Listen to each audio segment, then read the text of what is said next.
So this is chapter 10. Right now I need to make sure that's right, the right page, the right. So there's chapter 10 and chapter 11. Okay, so chapter 10 is muscles and muscle physiology. So it's the general stuff, how muscles work. And then chapter 11 is identifying the muscles. So there's a lot of muscles and we're not going to learn all of them. Okay, so one big thing before we start this that I want you to make sure you know that myo, mys, and sarco all are root words that are attached to muscle.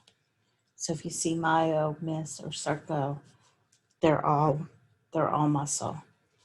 Okay, now I have a picture here with the anatomy.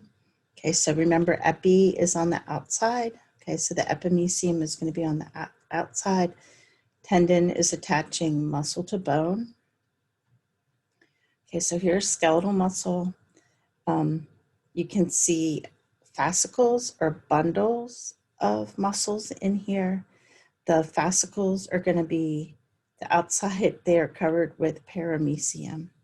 Okay, and then the individual muscle fibers are going to be attached with endomysium. So if we go from the outside in, we go epi, peri, right, and endo. You can see the nerves and the arteries and the veins kind of bundled together in like a little groups of three in between the fascicles.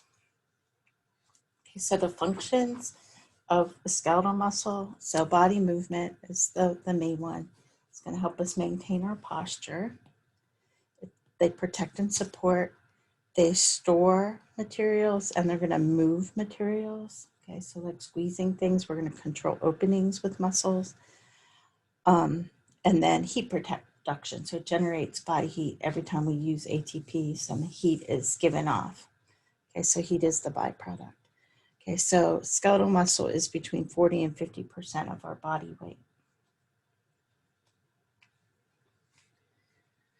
Okay, so characteristics of muscle. So muscle has to be excitable. So that means they must respond to a stimulus. So stimuli. So you have to be able to trigger them to do something.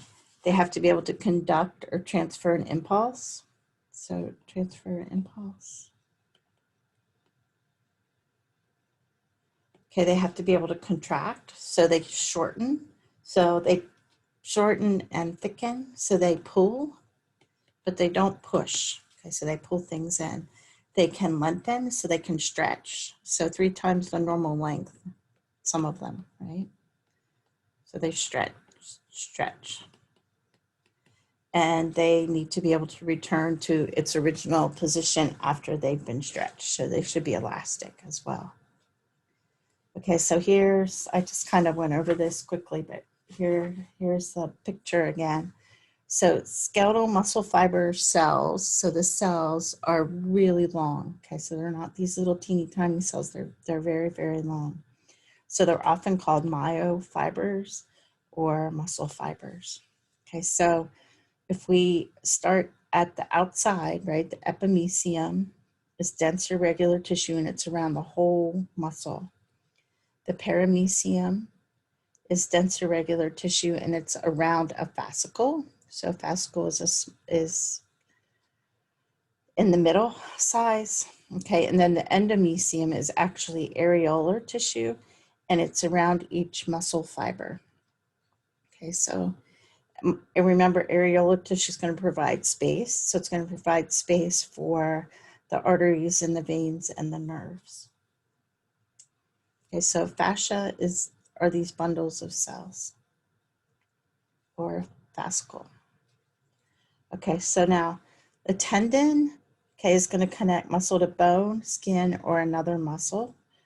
Okay, so it's dense, regular tissue.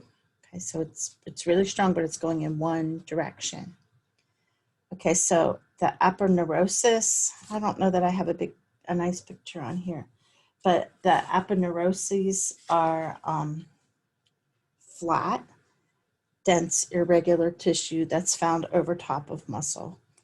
And then deep fascia are outside the epimysium, and they're going to separate individual muscles. So when you have a bunch of muscles together, okay, they're around those. So they bind muscles together with similar functions. So they have their own blood supply, they have nerves, and they have lymph vessels. Okay, so it kind of bundles a set of these together. Okay, so key features about skeletal muscle. So it's vascular, so it's got a lot of blood supply. It's voluntary, so you think about contracting it. The cells can be 10 micrometers to 30 centimeters long, okay? And they are multinucleate, so that means they have more than one nucleus in them. And this picture kind of shows the process of how that happens. Okay, so they start out as these little baby cells, these myoblasts, and they fuse to form a fiber.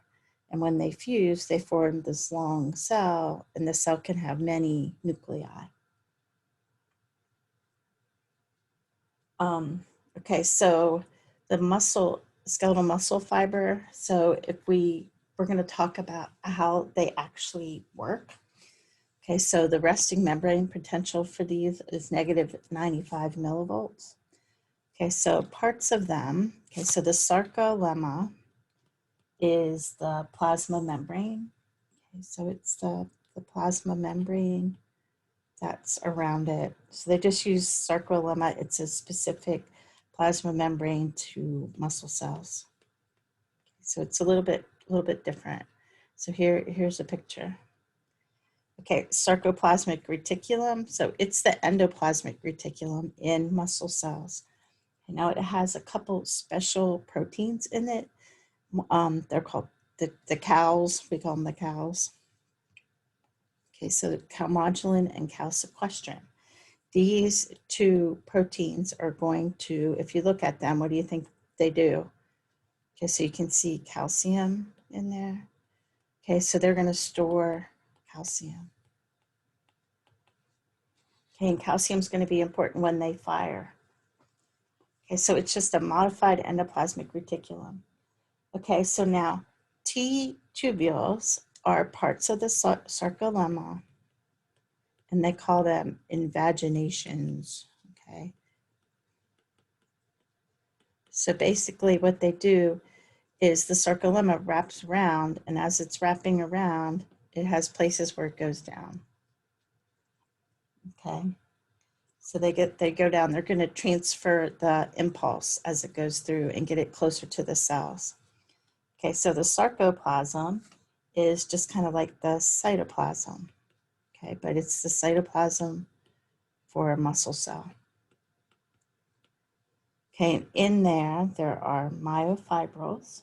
Okay, so proteins, glycogen, which is glucose stores, right? Myoglobin, which is a way that we're going to store oxygen. Okay, and they have big mitochondria because we need lots of ATP, right? So the point of this is to get lots of ATP. So we have glycogen. So this is glucose stores, right? Myoglobin is going to store oxygen, and ATP is where cellular respiration is going to, or mitochondria is where cellular respiration is going to occur. And that's how we're going to get lots of ATP. Okay, myofibrils are bundles of myofilaments, right? Everybody's favorite thing is all these names. Okay, so if you look, myofibrils are bundles of these little filaments. Okay, and all of that is going to make one muscle cell. Okay, so now the muscle fibers, okay, are made up of two kinds of filaments. Okay, so there are thick filaments and there are thin filaments. So there's two kinds of proteins in here. Okay, so some of them are called thick and some of them are called thin. So the thick ones are, it's actually myosin. Okay, and that's what the muscle protein is. Okay, myosin, the important thing about it is it has these heads. Okay, so it's got these little heads sticking out of it. So it's a thicker protein. The thicker protein is actually, that's kind of like the generic name. They call it thick and thin filaments. So thick filaments are made out of myosin. Okay, and the myosin has these little heads that stick out. I always think they kind of look like maybe golf clubs, the heads of a golf club. They also have an enzyme on here called ATPase. Okay, so the actin binding site, they have ATP and ATPase binding site. Okay, so what this is going to do is it's actually going to split ATP.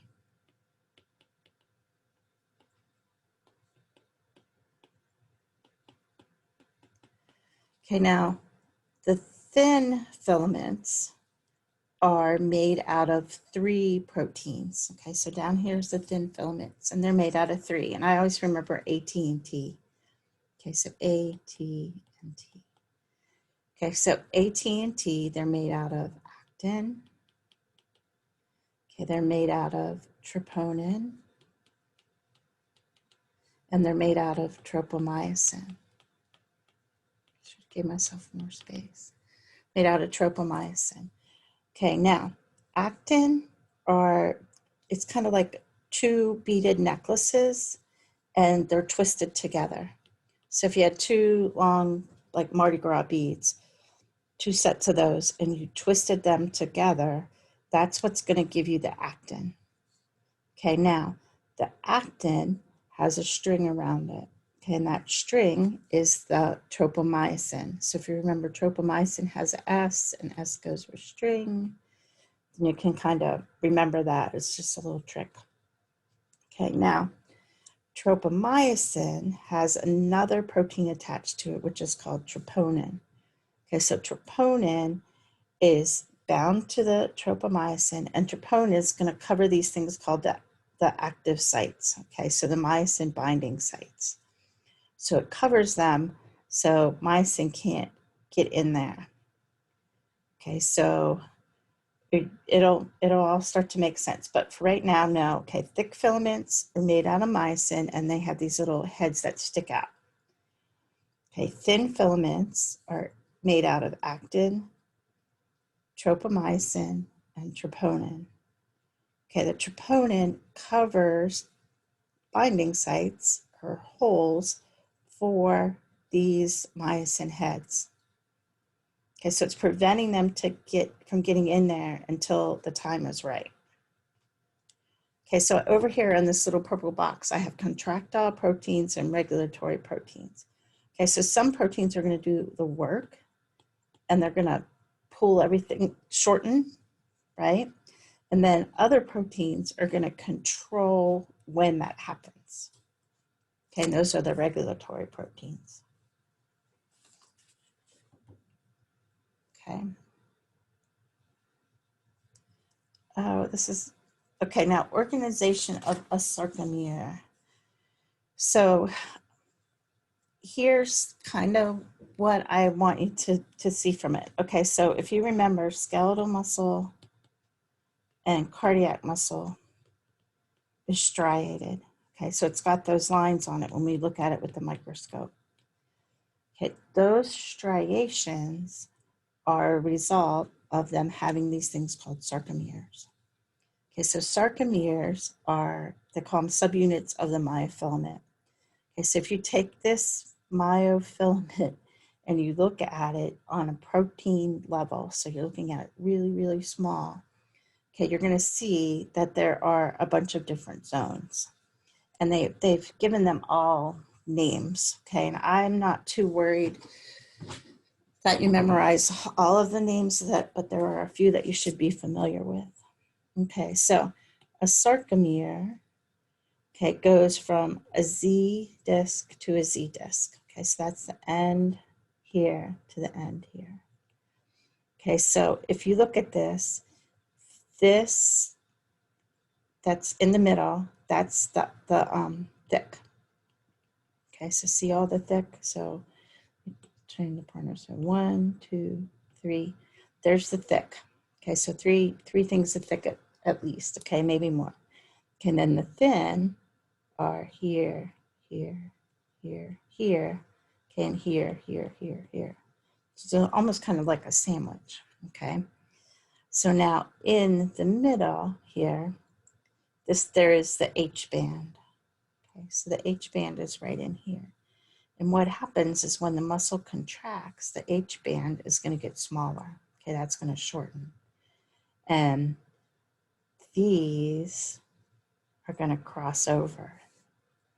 Okay, so the H zone you should be familiar with. Okay, so the H zone is what's going to go away. Okay, so it's only thick. The M line's in the middle. That kind of makes sense, M and M, right? The A band is where it's thick and thin together and it looks dark. Okay, the I band is where it's only thin. Okay, so that's what gives us this pattern, and that's what gives skeletal muscle its striations. And basically, it's the proteins that are in there. Okay, so you should be okay with H zone, because that's what's going to change. You should be familiar with the concept of the sarcomere. And then understand that this is what makes it striated. Okay, now let's talk about motor units. So a motor unit is, trying to find my notes. So the definition of a motor unit is, I don't have one. Okay, so here's each muscle cell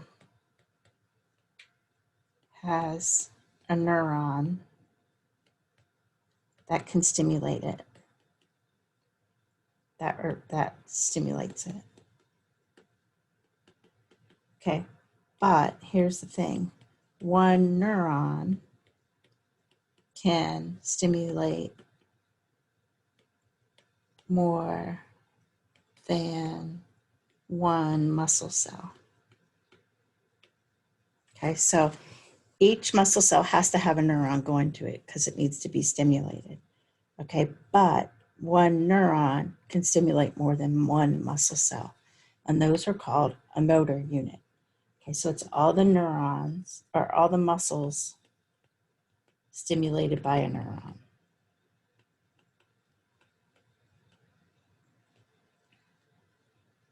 Okay, now places where we need fine motor control, okay, like your fingers, your eyes. Okay, they have fine motor control, so they have small motor units. Okay, so there's lots of neurons going there. Places where we need strength, okay, so like our hamstrings or buttocks, okay, they have large motor units. So that means that we need all the muscles to contract at one time. Okay, so in your eye, there could be 23 cells to 1. Okay, and in your leg, there could be 500 to 1. So all the muscles are going to contract at the same time. Okay, so this picture here is trying to show you, okay, so here's a motor neuron. Okay, neuromuscular junctions, those are just the places where the neuron and the muscle come together. Okay, and this is showing that this one is stimulating 1, 2, 3. So the motor unit is not that big. Okay, so it's pretty small. Okay, now the neuromuscular junction, okay, this is the place where the neuron is going to come up close to the muscle. Okay, so here's the neuron and here's the synaptic cleft, right? So this is the synaptic knob of your neuron.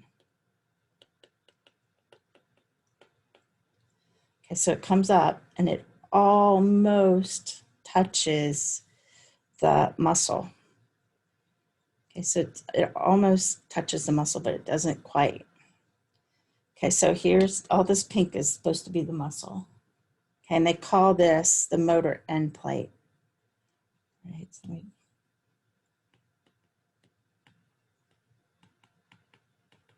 okay, so it almost comes up and touches the motor end plate. Okay, so here's the little folds, okay, from the tubules that are going down in there.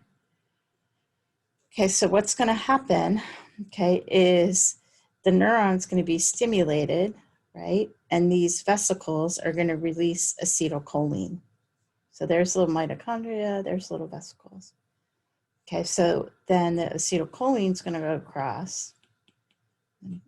It'll go across, right? And it's going to bind to receptors over here, and then it's going to tell the neuron to start to do its thing.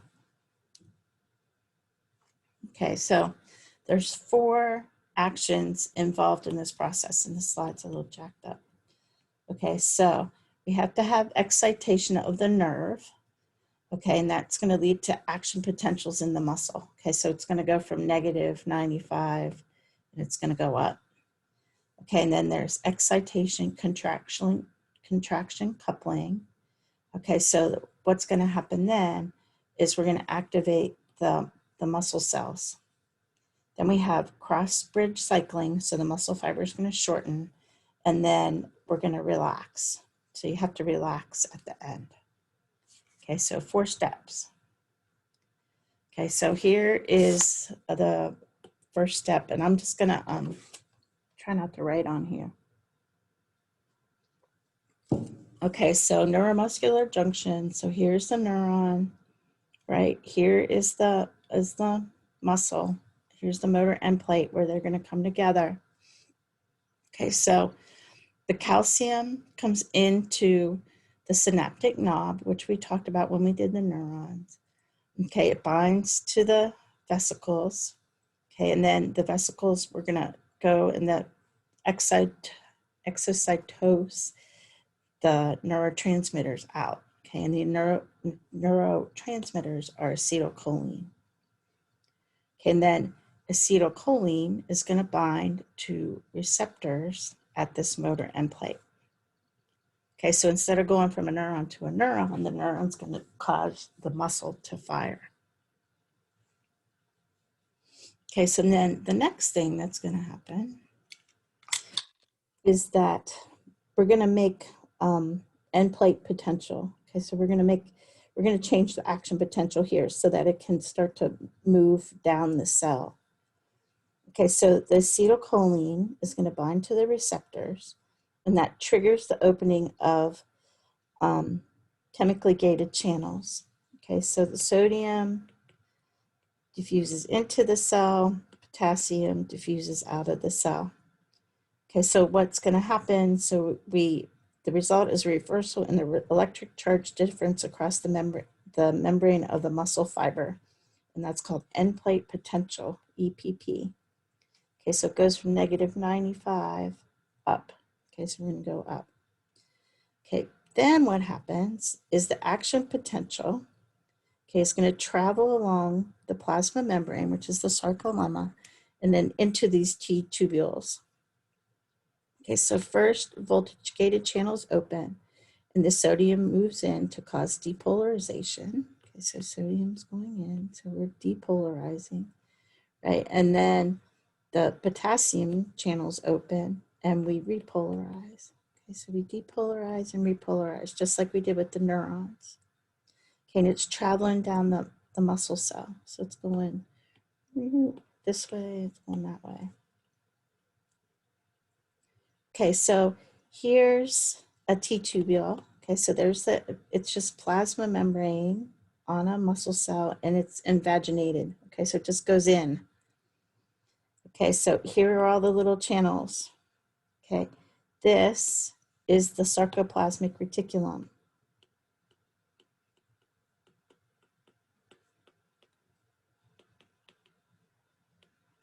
Okay, so remember, it's specialized endoplasmic reticulum. It's storing calcium. Okay, so here's what happens. Okay, so calcium can't free float in the cell. Okay, so it has to be bound to something or it precipitates. So it has to be bound to a protein or another molecule, okay? So when the action potential reaches the sarcoplasmic reticulum, okay, so it comes down this way, right? And then it's gonna cause a change in the membrane, and these little, the way it goes down and in, takes the change close to this endoplasmic reticulum. Okay, so when that happens, it causes these voltage-gated channels here to open up, and calcium leaves. Okay, so calcium will leave. Okay, so when it gets stimulated, calcium leaves these endoplasmic reticula, okay, and it goes into the cytoplasm. Okay, then what happens is this is where the muscle contracts. Okay, so that calcium is going to cause the muscle to contract. So the calcium is going to come in and it binds to the troponin. Okay, when it binds to the troponin, it changes the shape of the tropomyosin. When it does that, okay, it pulls this thread out of the way, and the active sites on the actin open up. When they open up, this myosin heads, they want to be in there. Okay, they want to be in those holes.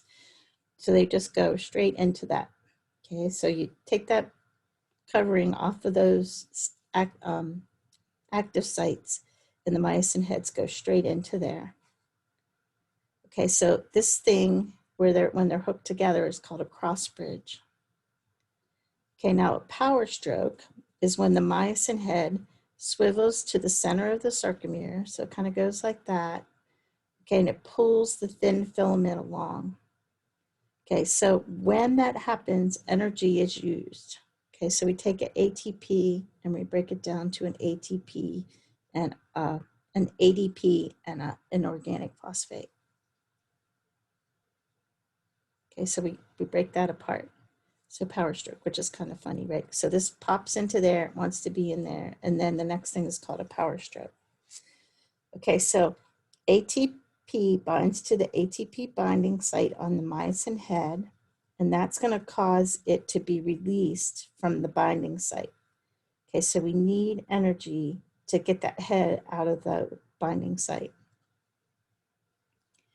Okay, and then the head is released, okay, and it resets so that it can happen again.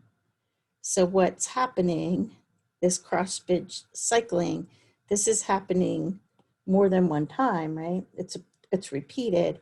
So what's happening is this H zone is shortening, okay, and the muscle's contracting. Okay, so there's another picture. So sarcomere shortening. So this H zone shortens. Okay, and you can see the Z discs coming closer together.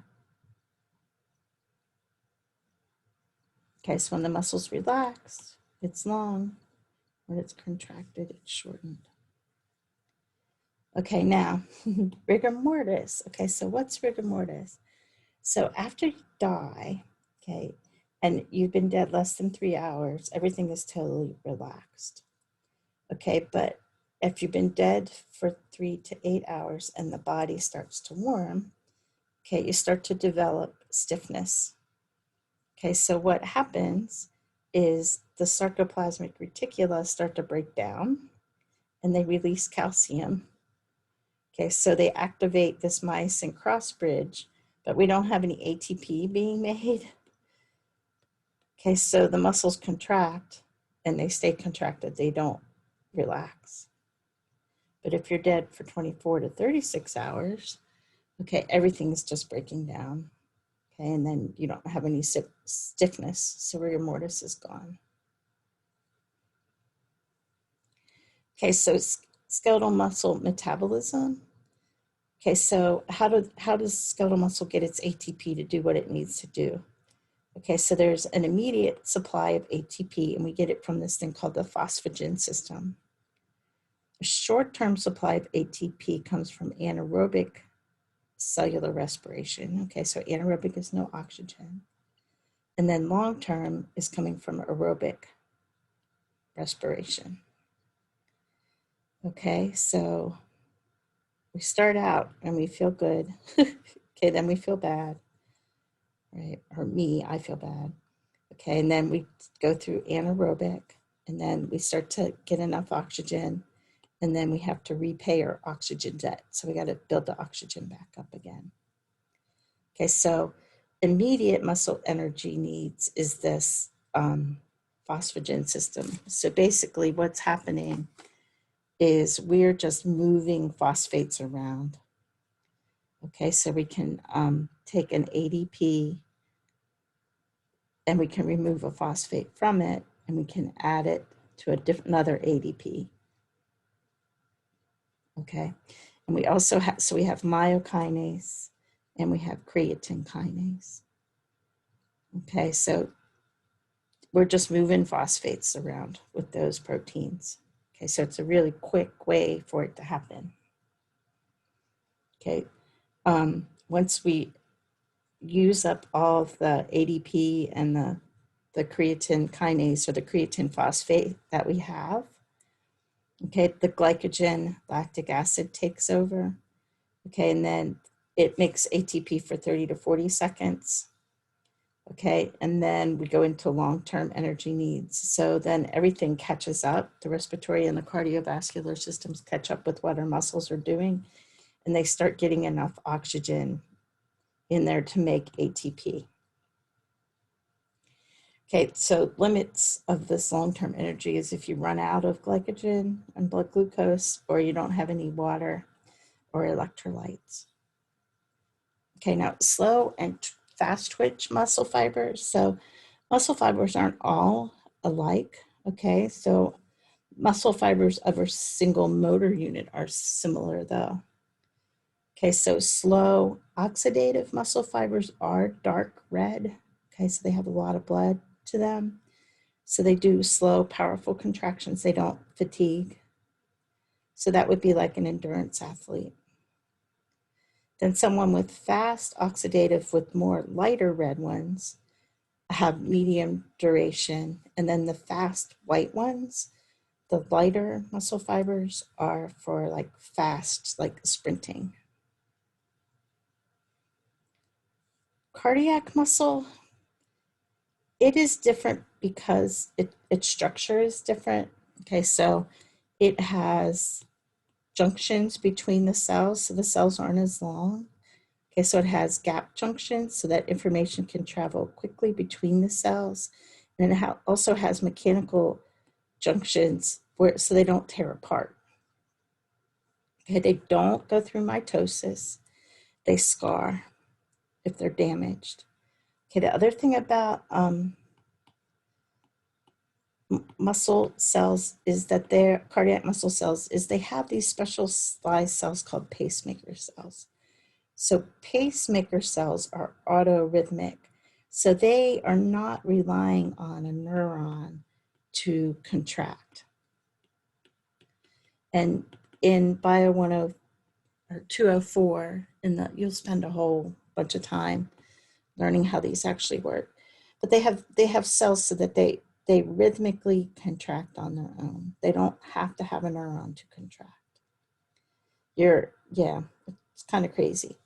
Okay, they use aerobic respiration. Okay, so they have large mitochondria. They don't go into fermentation. They are very susceptible if you don't have any oxygen. They can be damaged easily. Okay, now smooth muscle, right? This is what we find in our intestines, in blood vessels, in the eye. Okay, the pupil of the eye. Okay, so they are fusiform, so that means they're kind of shaped like this. And they have one nucleus. They can regenerate. Okay, no sarcomeres, so they're not striated. Okay, and they're regulated by the autonomic nervous system. They respond slowly compared to skeletal muscle, and then the response lasts longer. Okay, I'm more focused in this chapter on skeletal muscle. That's what I want you to know.